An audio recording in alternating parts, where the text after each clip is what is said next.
Assalamualaikum warahmatullahi wabarakatuh. Baiklah adik-adik, kakak akan kembali menjelaskan pembahasan mengenai soal latihan 1, yaitu mengenai kasus adanya transaksi antar perusahaan, yaitu transaksi persediaan dan transaksi aset tetap. Nah, sebelumnya yang akan kakak terangkan itu adalah bagaimana cara menghitung laba dari perusahaan anak itu jika ada transaksi persediaan atau transaksi aset tetap yang bersifat downstream dan yang bersifat upstream. Nah, seperti biasa, kita pertama mencari laba bersih dari anak sebesar persentase kepemilikan kita kali laba bersih anak. Lalu kita amortisasi jika ada selisih investasi. Selisih investasi ini bisa menambah, bisa juga mengurang. Selisih investasi ini jangan lupa ya adik-adik, selalu dikali persentase kepemilikan. Yang di sini juga ya. Nah, kebetulan ini ketinggalan sama kakak. Lalu, jika ada transaksi persediaan barang dagang antar perusahaan, induk dan anak, pertama yang perlu adik-adik perhatikan adalah siapa yang menjual persediaan. Jika induk yang menjual ke anak, maka itu transaksinya adalah downstream. Tapi jika perusahaan anak yang menjual ke induk, itu transaksinya adalah upstream. Nah, untuk transaksi persediaan antar perusahaan, yang perlu kita pertimbangkan adalah 1 tahun sebelumnya dan tahun sekarang atau tahun konsolidasi atau tahun berjalan. Misalkan tahun konsolidasi kita adalah tahun 2020. Nah, jika ada transaksi persediaan di tahun 2020, maka itu adalah LBD atas persediaan akhir. Namun jika ada transaksi 1 tahun sebelumnya, maka itu adalah LBD atas persediaan awal. Namun jika dia 2 tahun sebelumnya, 3 tahun sebelumnya, 4 tahun sebelumnya, itu tidak ada pengaruh sama sekali. Kenapa? Karena persediaan ini sifatnya adalah lancar. Dia merupakan golongan dari aset lancar, di mana jika tahun sekarang masih tersisa persediaan, maka diasumsikan tahun besok dia pasti laku terjual. Makanya kita hanya mempertimbangkan tahun sekarang dan 1 tahun sebelumnya. Kakak ulangi kembali, jika ada transaksi persediaan antar perusahaan yang terjadi pada tahun konsolidasi atau tahun yang sama dengan tahun konsolidasi, jika transaksi tersebut masih menyisakan persediaan di akhir periode atau dengan kata lain belum terjual ke pihak luar, maka ini dinamakan LBD atas persediaan akhir. Namun jika ada transaksi pada tahun sebelumnya yang menyisakan persediaan akhir, maka pada tahun sekarang kita akan merealisasinya dengan nama LBD atas persediaan awal. Perbedaan downstream dengan upstream adalah kalau upstream itu kita kali persentase kepemilikan. Kalau downstream tidak kita kali persentase kepemilikan. Kenapa? Karena kalau downstream itu kan yang menjual induk dan anak. Otomatis yang menikmati laba tentu induk. Nah, induk tidak ada kewajibannya untuk membagi labanya ke anak. Oleh karena itu, laba tersebut 100% pasti dinikmati oleh induk. Makanya tidak kita kali dengan persentase kepemilikan. Namun jika dia upstream, di mana perusahaan anak yang menjual persediaan ke induk. Dalam hal ini yang mendapatkan laba adalah perusahaan anak, di mana nanti laba anak itu akan dinikmati juga oleh induk, tapi hanya sebesar persentase kepemilikan induk. Makanya kita kali persentase kepemilikan. Nah, itu mengenai transaksi persediaan. Selanjutnya transaksi mengenai aset tetap. Ya, mengenai aset tetap. Nah, yang perlu adik-adik ketahui, aset tetap di sini terbagi dua. Ada aset tetap yang dapat disusutkan, dan ada juga aset tetap yang tidak dapat disusutkan. Aset tetap yang dapat disusutkan itu contohnya adalah bangunan, peralatan, mesin, kendaraan, dan lain-lain. Sedangkan aset tetap yang tidak dapat disusutkan, itu contohnya adalah tanah. Kenapa tanah tidak bisa disusutkan? Karena kalau tanah kita ambil manfaatnya, dia tidak akan mengalami penurunan manfaat. Dan tanah itu juga memiliki umur ekonomis yang tak terbatas. Sedangkan untuk aset tetap selain tanah, seperti bangunan, peralatan, kendaraan, itu dia memiliki umur ekonomis yang terbatas. Makanya disusutkan.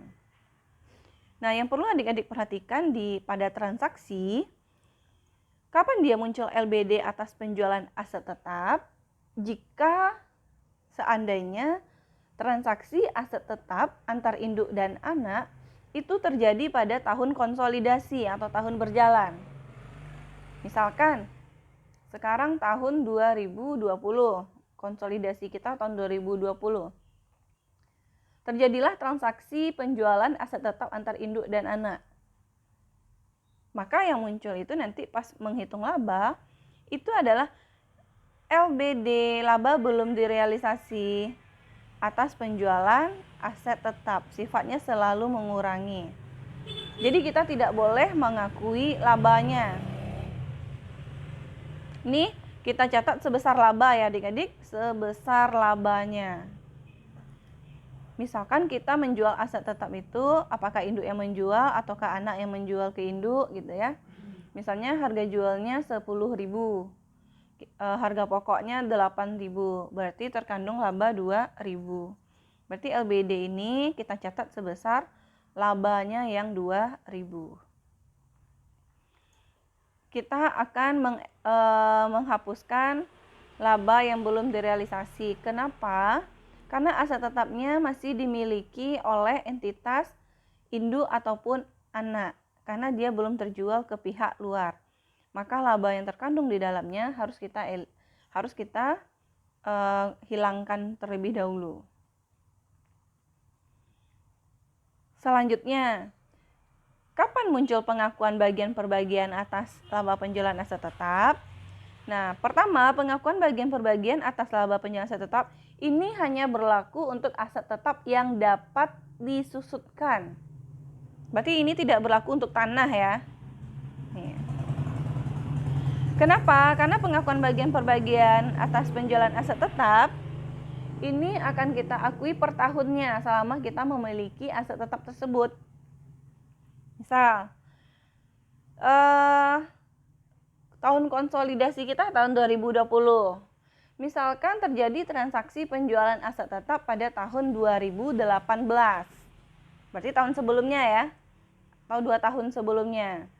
Untuk aset tetap, apakah dia 1 tahun sebelumnya, 2 tahun sebelumnya, 3 tahun sebelumnya, itu tetap kita perhitungkan. Beda dengan persediaan tadi.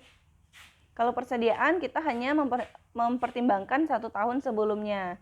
Sedangkan 2 tahun atau 3 tahun itu tidak kita pertimbangkan. Nah, jadi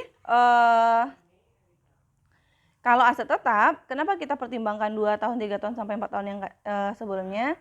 Karena aset tetap ini memiliki umur yang panjang. Karena dia tergolong aset tidak lancar. Gitu. Nah, kembali lagi ke contoh tadi. Misalnya terjadi transaksi penjualan aset tetap antar induk dan anak pada tahun 2018. Maka ketika kita menghitung laba dari perusahaan anak tahun 2020, maka yang muncul itu hanya pengakuan bagian per bagian saja. Sedangkan LBD-nya tidak muncul lagi. Karena LBD ini hanya muncul ketika transaksinya sama dengan tahun konsolidasi ya. Kalau tidak sama dengan tahun konsolidasi, berarti yang muncul itu pengakuan bagian per bagian. Sebesar apa? Sebesar laba dibagi umur ekonomisnya. Gitu. Lanjut, pengakuan bagian per bagian ini juga akan muncul ketika dia terjadi pada tahun konsolidasi. Namun dengan catatan, dia terjadi pada tahun konsolidasi, kejadiannya awal tahun atau pertengahan tahun. Misal, kejadiannya 1 Januari 2020. Nah, pasti LBD juga muncul ya. Selain LBD, pengakuan bagian per bagian juga muncul dia. Karena logikanya, dari 1 Januari 2020 sampai 31 Desember 2020 kita sudah memakai 1 tahun. Berarti harus kita buatkan pengakuan bagian per bagiannya atas penjualan aset tetap tersebut selama 1 tahun. Kalau kejadiannya pertengahan tahun, pengakuan bagian per bagian ini juga akan muncul. Misalkan 1 Juli 2020, berarti kita sudah memakainya 6 bulan. Berarti kita akan mengakui pengakuan bagian per bagian di tahun 2020 6 bulan gitu.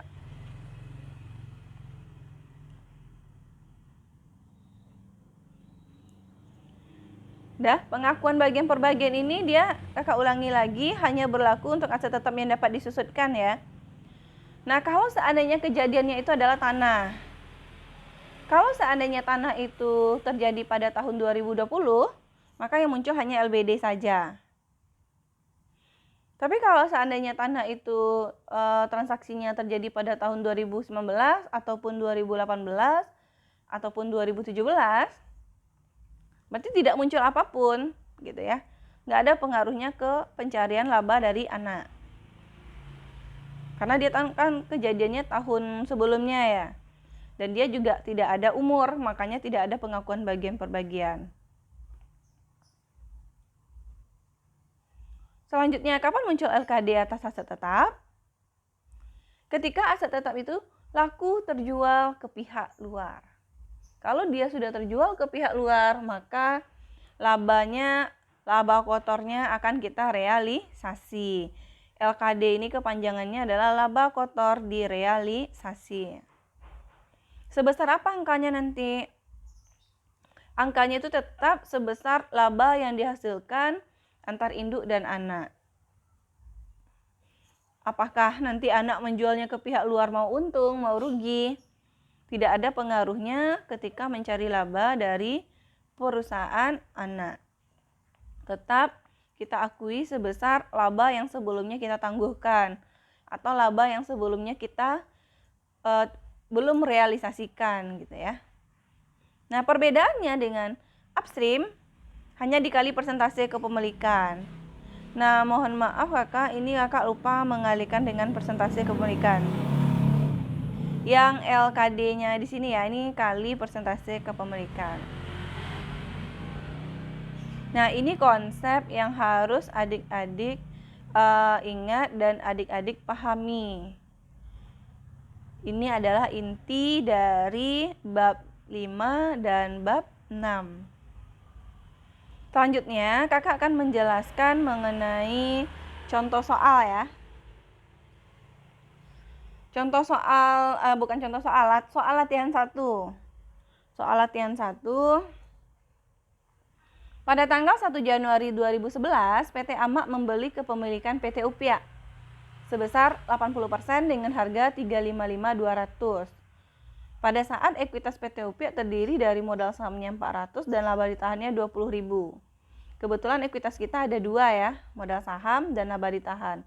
Kalau ada tambahan modal di setor atau agio saham, adik-adik juga harus menjumlahkan agio tersebut karena dia merupakan kelompok ekuitas.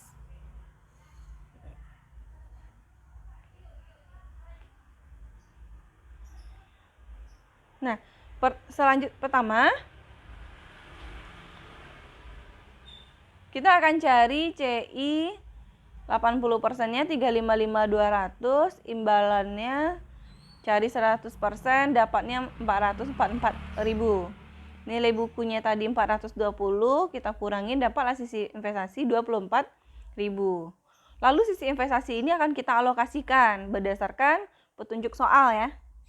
Nah, di mana petunjuk soal Katanya perbedaan tersebut dialokasikan ke persediaan under value 6.000, laku dijual, udah pasti ya, pasti dia laku dijual itu. Peralatan over value umur 4 tahun, sisanya paten.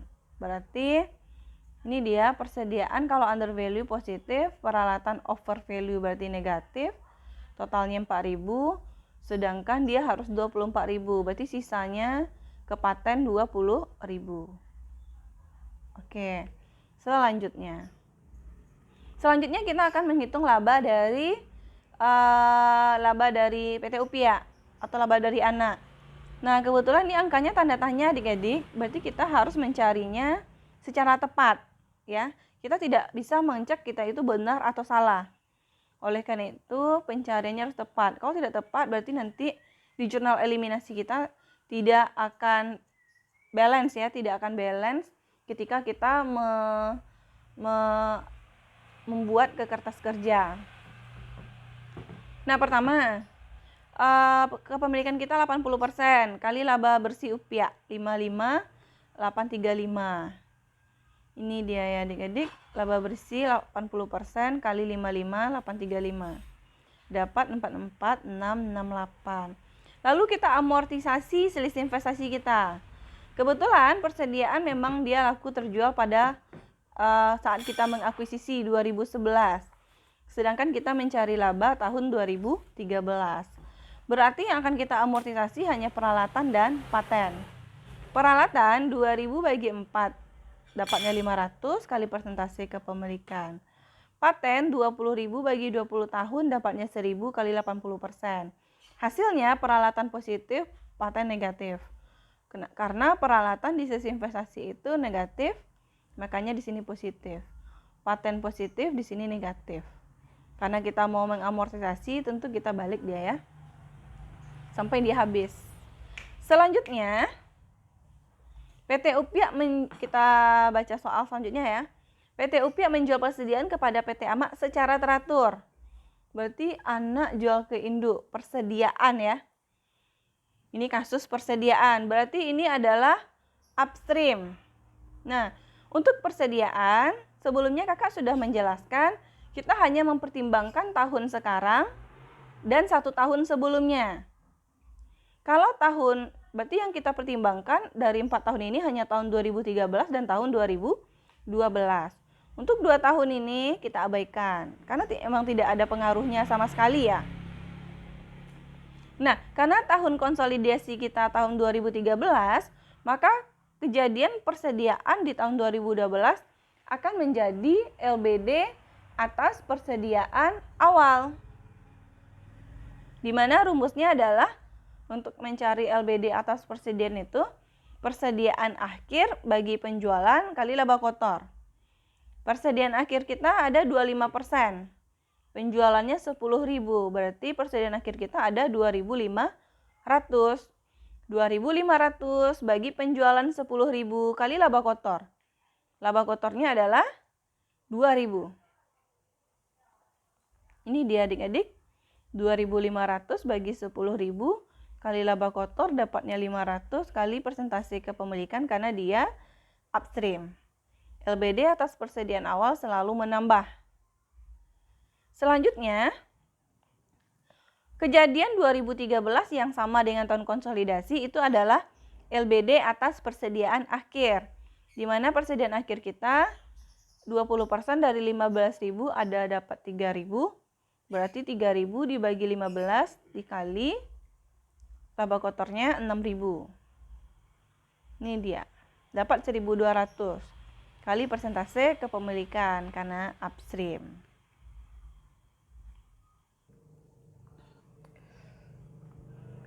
Nah, lalu adik-adik, kita baca transaksi selanjutnya. Pada tanggal 1 Juli 2011, PT Ama menjual bangunan kepada PT Upia. Berarti ini adalah transaksi mengenai aset tetap. Ama menjual bangunan, berarti Ama jual ke Upia. Berarti ini transaksi downstream ya, transaksi downstream. Nah, kejadiannya itu 2011, sedangkan kita konsolidasi kita 2013. Berarti ini kan terjadi pada tahun sebelumnya. Berarti yang muncul hanya pengakuan bagian per bagian atas bangunan. Sebesar labanya, dia harga jualnya 200, nilai bukunya 180. Berarti labanya 20.000. Sisa umurnya 10 tahun. Berarti 20.000 bagi 10 dapatnya 2.000. Pengakuan bagian per bagian selalu menambah ya adik-adik. Nah, ini tidak kakak kali parsan karena ini adalah transaksi downstream. Selanjutnya, pada tanggal 1 Januari 2012 PT AMA menjual peralatan kepada PT UPIA. Berarti ini transaksinya masih downstream. Nah, kejadiannya tahun 2012. Berarti masih tahun sebelumnya. Berarti yang muncul sama, pengakuan bagian per bagian atas peralatan. Sebesar labanya 10.000, umurnya 8 tahun. Maka dapat 1.250. Selanjutnya, pada tanggal 1 Maret 2013, PT UPIA menjual tanah kepada PT AMA. Berarti ini anak menjual ke induk. Berarti ini transaksinya adalah upstream. Yang dijual adalah tanah. Tahunnya sama dengan tahun konsolidasi. Berarti yang muncul adalah LBD, laba belum direalisasi atas tanah. Sebesar laba, harga jualnya 100, harga pokok 96, berarti labanya 4.000. Oke, 4.000 dikali persentase karena dia upstream dapat 3.200. Nah, tidak ada transaksi lagi, berarti selesai sampai di sana. Kita totalkan dapat 43.758. Nah, biasanya kan kita menceknya di sini ya adik-adik. Dari laba dari UPIA kita cek, angkanya tidak ada. Berarti kita tidak ada pedoman untuk melihat kita itu benar atau salah. Makanya tadi kakak bilang di sini kita dibutuhkan ketelitian yang tinggi sekali. Nah, jika udah dapat 43.758, maka kita masukkan dia ke tanda tanya tadi. Di sini tanda tanya ya, kita akan isi ya. Kita isi, kakak masukkan ke sini dia.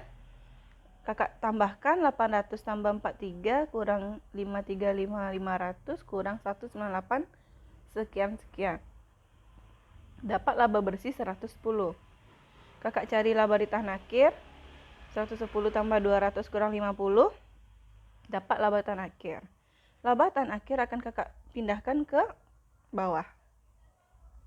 Lalu ini kakak jumlahkan dapat 1250. Kalau total liabilitas dan ekuitas 1250, maka total aset juga sama. Nah, sehingga sudah terisi semua tanda tanya kecuali yang dua ini lagi adik-adik. Ya, tanda tanyanya banyak ya nih. Nah, sudah terisi, yang lainnya tinggal 2. Berarti tinggal kita mencari investasi pada UPIA. Sebelumnya kita harus mencari terlebih dahulu share NCI. Untuk menghitung share NCI, pedomannya adalah perhitungan laba dari anak. Seperti biasa yang kita pertimbangkan hanya yang ada persentase. Kalau ada persentase berarti sisanya ada jatah untuk NCI. Nah, berarti yang ada persentase ini ya, 4468, ini ada, tambah 400 kurang 800, tambah 400 kurang 960, ini enggak ada, berarti abaikan. Yang di bawah lagi berarti kurang 3.200, dapat 40.508. Bagi persentase kepemilikan kali persentase NCI, dapatlah share NCI-nya 10.127. Selanjutnya kita akan menghitung investasi akhir pada PT UPIA. Karena kita itu adalah 1 Januari 2011 sampai 31 Desember itu 3 tahun setelah akuisisi, maka kita menghitung investasi harus dengan cara yang panjang ini ya. Kalau dia 1 tahun setelah akuisisi, bisa kita cari pakai cara biasa. Ini kita mulai dari ekuitas akhir PT UPIA. Ekuitas akhir PT UPIA adik-adik lihat yang paling bawah ada 540, 835. kali persentase kepemilikan dapat sekian. Lalu kita tambah dengan sisa selisih investasi. Selisih investasi kita tadi, sisa selisih investasi kakak lihatkan lagi. Ini ada persediaan peralatan paten ya. Ada 3.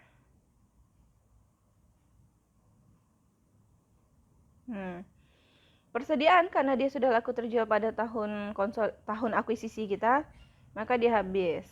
Peralatan 2000 kita kurangi karena kita 3 tahun setelah akuisisi, kita kurangi 3 tahun yang setahunnya 500. Nah, dapatlah sisanya 500. Kenapa kakak kurung? Karena peralatan di awal memang dia over value ya, makanya dikurung.